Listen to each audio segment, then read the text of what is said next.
Graduated from Auburn University. He went north for a PhD all the way up to Vanderbilt.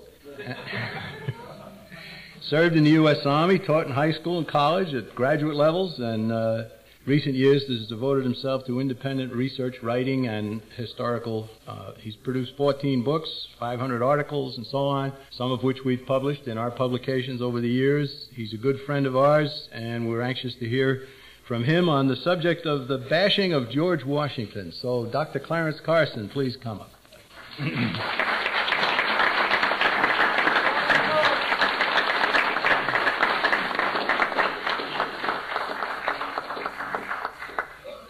President McManus, members of the council, Bill Cherry, good to see you, Bill. I never seen Mr. Keith von Busterkirk, but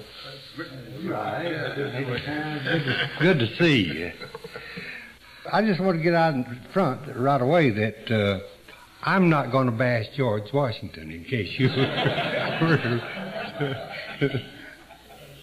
I'm thinking that I thought about as I came. I go back a good many years to a few of those meetings. I think I went to my first one in Atlanta, where I'd had dinner with him at Hans Sennholz's house. And he said he remembered it. I don't know if he did, but he said he did. Larry McDonald was there. Some of those no longer with us. And I went to Sandestin, a meeting in Sandestin. And I know I saw our president here at that meeting, and Bill Cherry, I think, yeah. It is fine wife, and of course, Mr. Ruckle, and many others of you. It's good to see you and be among you again. I'll get an ad in here somewhere. I've got some books out there, and he's told me that I'll sign them if somebody will buy some of them. They're outside, and I'll be out there sometime if you can catch me. And now my wife told me the last book I wrote was going to be the final book, but it got out and it's not. But I was going to say, though, that in connection with our president, Clinton, I'm talking about, it seems to me somewhere along the way I heard that Clinton was worried about his place in history. Well, I'm a historian. And I've already written a book that places him in history, in part at least. If you're interested in it, it's called America in Gridlock, and it's the 6th volume of Basic History of the United States. So I've taken care of that, at least in part. I'm always interested in this notion that history's going to decide something or other. I got news for them. There ain't no such creature as history in that sense. Historians will decide individually and so on, and they're not going to agree on it either, unless they've changed since I knew it. Just find you a good one. That's the only thing I say. No self-promotion going on there. Of course not. It's my pleasure to say something about the honoring of George Washington and whether we should or not in these days. And this is a part of a broader subject to say, I'd observe anyhow, that we live in a profoundly anti-historical, ahistorical age, where people know no history, want to know no history, and are opposed to what we've got. Black-baiting hate-mongers work victoriously in movies and television, vigorously, not victoriously, work vigorously in movies and television to dramatize and make exaggerated presentations about what things were like in other times and what was done to other people, and particularly as regards the black, to arise and keep alive animosities from the past. I know of no other purpose of much that they produce. And I'm pleased to take the other side of the case here for a moment, and as far as I can, keep to the history of the matter. A few weeks or a month or so ago, you may have noticed that a black majority of the Board of Education in New Orleans voted to rename George Washington Elementary School, I don't know what, some other name. And the black columnist Leonard Pitts says that the school board had a policy against naming schools for slave owners. Well, George Washington was a slave owner, that's a fact, that's granted. During most of his life, he remained a slave owner until his death. And these are facts. Now let me state a much more important fact. We do not honor and never have honored George Washington because he was a slave owner. If that had been what he was down for, he wouldn't be in our history books. We would take no account of him, as a matter of fact. We no more honor him for being a slave owner than we honor King David of old for being an adulterer. We got to get these things clear in our minds and keep them clear. So that's not what should be at issue, his slave owning. It was a fact, and I know of no reason. I believe, and I'm going to submit a few evidences to that effect, that we honor George Washington for his great achievements in the founding of the United States, for his unmissable taking us through the war for independence and staying with it from before it officially began until it was over, and then stepping down and saying, I'll return gladly to Mount Vernon. And during that whole time, he said from the beginning, I'll take no salary for this. And he didn't. Paid his expenses. Would you believe there have been people who looked over his expense accounts and think maybe he didn't really make every one of those expenses the way he said he did? Now, this is historical study, yeah. He has been remembered and honored for, in broad sense, helping to establish our independence, being an most important cog in the wheel of establishing our independence, for his leadership in the Constitutional Convention that made the Constitution of 1787, and for his establishment of the government under the new Constitution on the firm foundation of the Constitution of the United States. In every one of these things that all Americans, black, white, whatever color or flavor, owe a debt of gratitude to what George Washington did and accomplished. Now, I'm going to go on and offer some other evidence. You know, one of the things we've heard, I heard this years ago in school books or from somewhere. It said, well, the founders adopted the Declaration of Independence, but they ignored its noble sentiments thereafter. Now, this is a completely ahistorical statement. It does not apply to these men. There were some men, I guess, who signed the Declaration of Independence who didn't accept those sentiments and who didn't work to bring those sentiments in the Declaration of Independence to fruition. There may have been.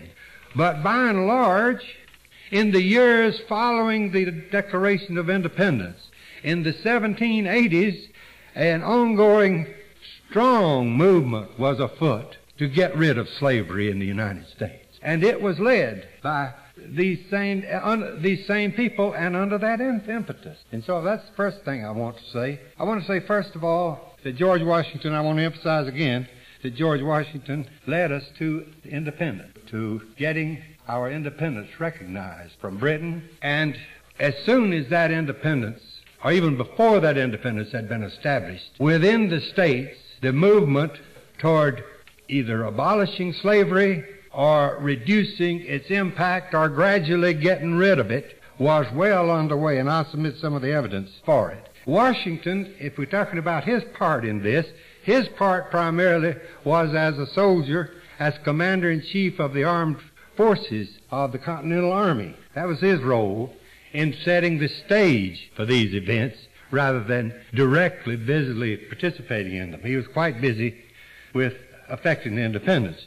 But within the states, there was an ongoing movement. One of the things that was done in Congress after independence, but before the Constitution was adopted, was the passage of the Northwest Ordinance. The Northwest Ordinance dealt with the states of the old Northwest, which would be called now the Upper Midwest. The Northwest Ordinance prohibited slavery in that territory. That was an act of the Congress of all the states.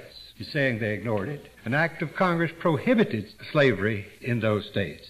That was the most general act that took place during these years. Now, in 1776, immediately in the wake of the Declaration of Independence, Delaware was what they called a slave state. Delaware prohibited the importation of slaves and removed restrictions on manumitting slaves. Virginia in 1778, another slave state, Washington's home state, outlawed the importation of slaves and permitted the manumission of slaves, an important act. Maryland, another slave state, in 1783, passed similar provisions to those of Virginia and Delaware. In 1780, Pennsylvania prohibited the importation of slaves and provided that I love this provision, provided that all children born of slaves after that date would be free. You're looking for a way out of something where there's a great deal of property and a great deal of capital invested somewhere. A way out of it that will do minimal harm. And Pennsylvania showed that pattern. In Massachusetts in 1780, the Supreme Court held that the new Constitution of Massachusetts abolished slavery. And so it was over for Massachusetts. In North Carolina, in 1786, they levied such a prohibitively heavy tax on imported slaves that it was difficult to import them anymore. And Virginia made it a crime punishable by death for anyone found guilty of selling a freed Negro into slavery. Now, these are all things that came in the wake of the Declaration of Independence, and either during the time when we were establishing our independence or thereafter. And I would say that George Washington and his armies did a lot to provide the framework for it.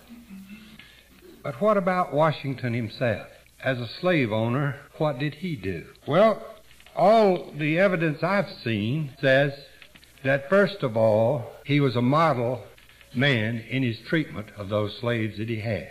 Now, what did he feel about slavery? He expressed himself on any number of occasions, and I have no reason to doubt that by the 1780s, he had decided, along with many of his countrymen, that slavery was something that should go.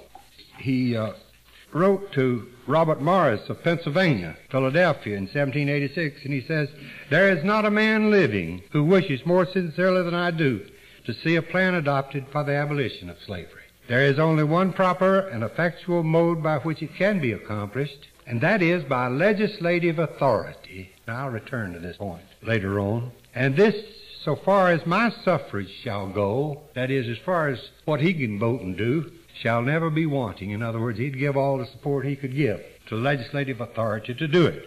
And a few months later, this is again in 1786, he wrote the Marquis de Lafayette, his great friend from the war years, wrote to say that he was buying a plantation in, where was it? French Guiana. It was to be a place where liberated slaves could make a living, could work. And Washington wrote, and I'm quoting him, "Would to God a like spirit would diffuse itself generally into the minds of the people of this country. But I despair of seeing it. Some petitions were presented to the Assembly," that's in Virginia, of course, "at its last session for the abolition of slavery, but they could scarcely obtain a reading." And he goes on to observe, "To set slaves afloat, that is free, at once, would I really believe be productive of much inconvenience and mischief. But by degrees it certainly might and assuredly ought to be effected, and that too by legislative authority." Now, of course, you say, well, Washington had no authority and special authority at the state level. That's true. But Washington was very conscious, as most of the early presidents were, that, and indeed down to the last president before Lincoln, that the raising of the abolition of slavery issue to the national level would provoke possibly war, dissolution of the United States, or other things. Because I should get something historical in here. In 1793, Eli Whitney invented the cotton gin. I don't know that we want to oppose inventions, but it would have been a great blessing if he'd have waited some while to do it. I will use that word. Because the cotton fastens slavery, the growing of cotton. Cotton produces. There weren't very many before that. After the invention, they spread, and slavery became deeply fastened on the lower South and in the interest of those in the lower South.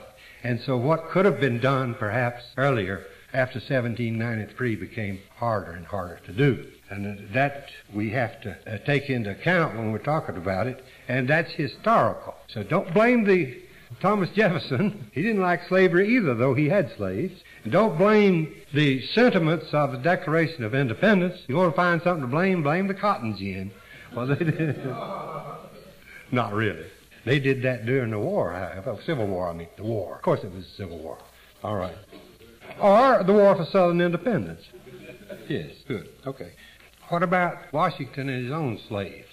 Well, after the 1770s, or during the course of the 1770s, he vowed never to sell another slave unless the slave gave his permission to be sold. He said he couldn't stand the notion of people being put up there and sold like cows.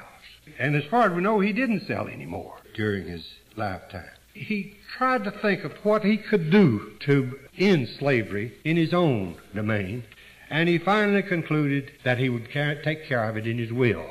And he did. He had a wife, and as happened, he didn't know that, but he predeceased her. And so he made provision that at her death, his slaves would be freed.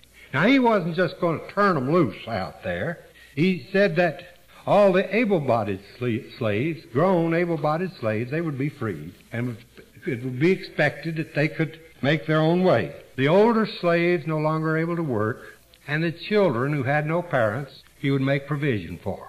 The children were to be taught to read and write, prepared to work in some trade to take care of themselves. This from funds that they would set up for this. And actually, Martha freed the slaves before she died, and the fund was set up, and it continued to pay pensioners until 1833. Maybe there are better ways, but finally he acted on conscience and did what he could. So I'll say in conclusion, George Washington should be honored. He should be honored because of the great work of his life, benefited all Americans, and because he was tenaciously devoted to finding ways to end slavery, and because he treated those that he had, nonetheless, as well as he could in the circumstance. If others had followed the example of Washington, I think the great conflict that eventually came might have been avoided. At any rate, he did what he could, and I honor him. Thank you.